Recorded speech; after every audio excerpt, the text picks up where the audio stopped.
আসসালামু আলাইকুম রহমতুল্লাহ। সুপ্রিয় দর্শক, আশা করছি আপনারা সকলে ভালো আছেন, সুস্থ আছেন।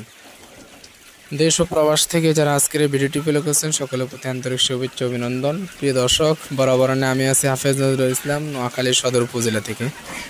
তো আজকের আলোচনার মূল বিষয় হচ্ছে যে ফার্মে মুরগি ডিমের জন্য বাছাই করা পদ্ধতি অথবা কোন নিয়ম ও কোন প্রসেসে আপনারা ফার্মে মুরগিগুলো ডিমের জন্য বাছাই করবেন। কারণ অনেকে কিছু মারাত্মক ভুল করে থাকেন, যে ভুলের কারণে অনেকে ফার্মে মুরগি খামার থেকে সহজে লাভবান হতে পারেন না অথবা সহজে লাভ করতে পারেন না।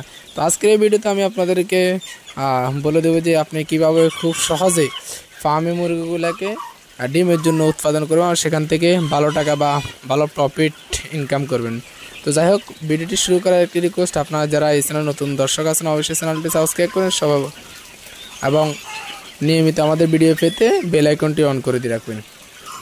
তো প্রিয় দর্শক, আমরা যে কমন ভুলটা সর্বপ্রথম করে থাকি সেটা হচ্ছে যে মনে করেন আমাদের খামারে 500 স্কোয়ার ফিট অথবা 500 মুরগি পালা যাবে এমন একটি ঘর, অথবা 200 মুরগি পালা যায় এমন একটি খামারে আমরা শুরুতে 200 পিস অথবা 500 পিসের ঘরে 500 পিস বাচ্চা আনি। তো একটা সময় দেখা যায় এখান থেকে কিছু পুরুষ হয়, তো আমরা এগুলো কী করি, ডিমের জন্য মহিলাগুলো রেখে দিই, আর পুরুষগুলোকে কী করি আমরা মাংসের জন্য বিক্রি করে দিই, বা ওগুলোকে বাড়তি খাওয়াইলে তো আর কোনো লাভ নেই, ওটাকে আপনাকে মাংসের জন্য সেল করে দিতে হবে।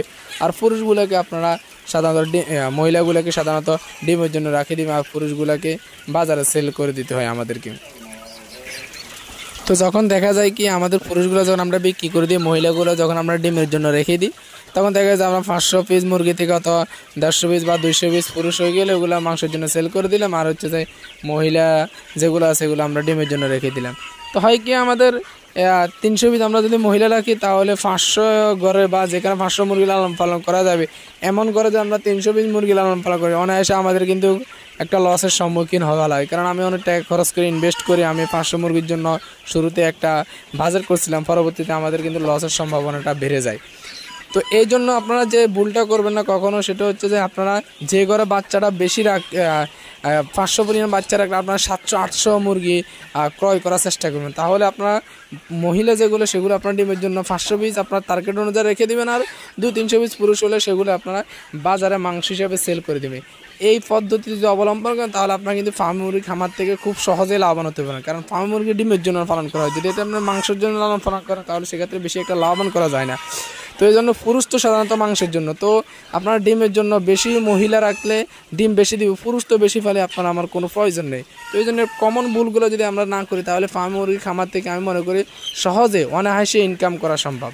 তো যাই হোক, আজকে ভিডিওটি পর্যন্ত। ভিডিওটি যদি ভালো লাগে একটি লাইক করবেন, এই চ্যানেল নতুন দর্শকরা অবশ্যই চ্যানেলটি সাবস্ক্রাইব করুন। সব ভালো থাকবেন, সুস্থ থাকবেন, সকলের সুস্থতা কামনা করে এখানে বিদায় নিচ্ছি। আল্লাহ হাফেজ। আসসালামু আলাইকুম রহমতুল্লাহি ওয়া বারাকাতুহু।